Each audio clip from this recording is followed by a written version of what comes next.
Hello there guys, this is Rackets96 here with a Nerf review. This is of the Nerf N-Strike, Zombie Strike, Sledgefire.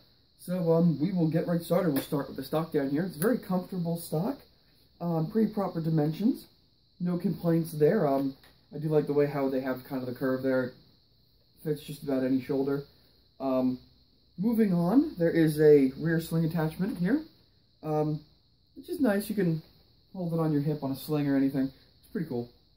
And on the top here you have your little ammo cartridges. Now this blaster comes with 3 ammo cartridges, 6 darts to fill them. They are the green elite darts. They are also compatible with normal elite darts. So if you were to lose these, or you have just, a bunch of elite darts laying around, they are compatible. So there is no worries there. Moving on to the grip here. It is very comfortable. Personally, I do shoot with my right. So it is very comfortable, not alienating to small hands or big hands. So really nice job there. It's comfortable. It's on the bigger side, and that's basically it for the grip there. I mean, as far as the design, it's kind of like the other Zombie Strike. All the other Zombie Strike blasters, they have it's a molded plastic, but it looks like cloth laid over top to make the grip more comfortable. But of course, we all know it's just plastic. So moving on, you have a normal trigger. It's a spring trigger. You can't really go wrong with that. It feels nice, and then when you actually load the blaster, it gives you a nice pull, which is always a good thing. Moving up, this is the release for the barrel. This is a break barrel, and then nice and simple. You just barely pull it down. So moving up here is an N-Strike tactical rail.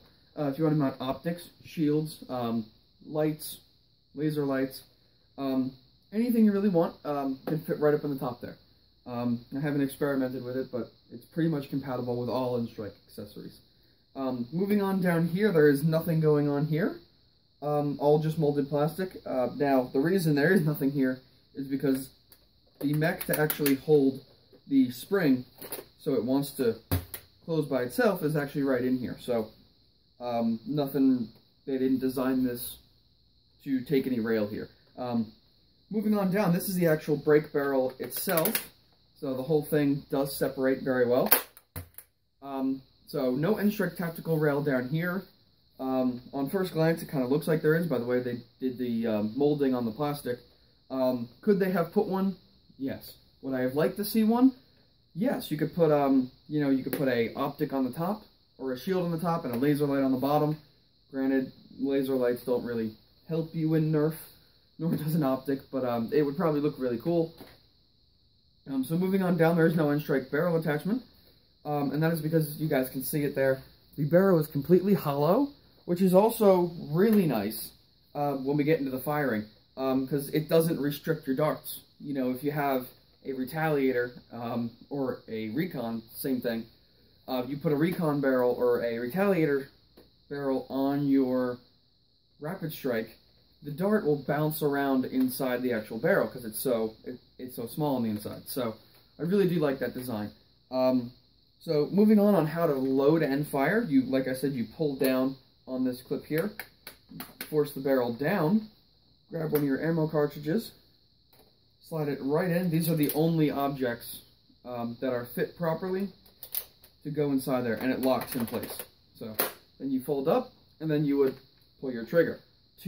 Same kind of thing to unload it.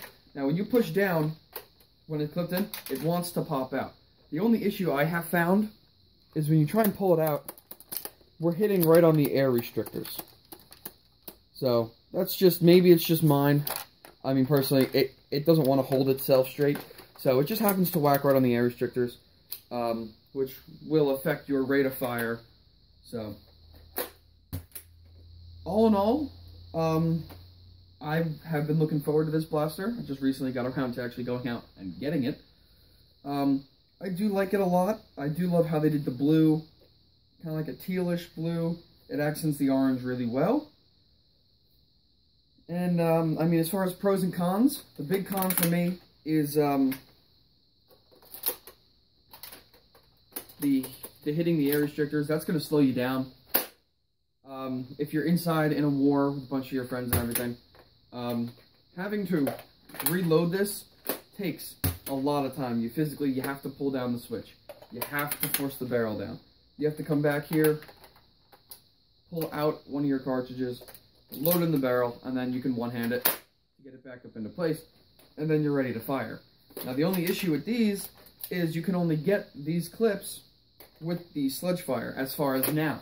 Hasbro might change that, but as of now, you can only get these with the blaster in stores. So with that, not having a ammo magazine is a complete downfall, because you can even run a retaliator with a magazine and destroy whoever is carrying this, because you have constant fire up on the top. So I mean, that is one downfall of this gun. But overall, all in all, I do recommend it. So really, that's the only two issues I have a problem with, is hitting the air restrictors and not having a magazine. So I will now show you the firing. So break the barrel, put in one of your cartridges, and load up.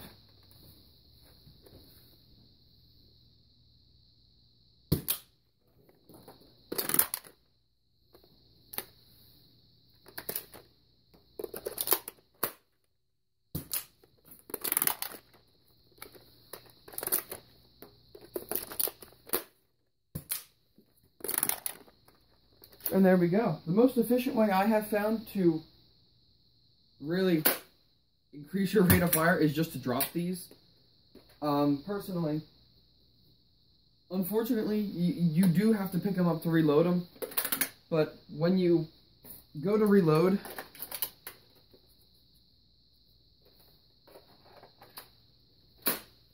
you just got done.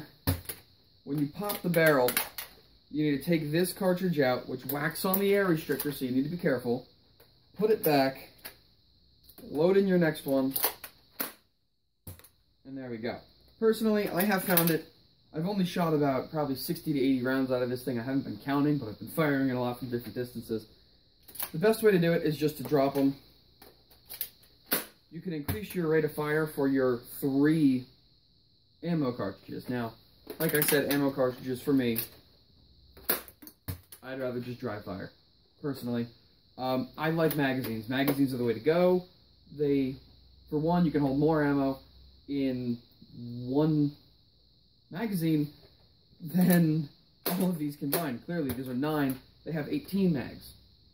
So, I do like the idea of this, though. It's basically a shotgun. This is definitely indoor Nerf war practical. As far as outdoor, definitely not. Because with those 3 darts, you have such a wide spread, because we all know these guys are not too accurate.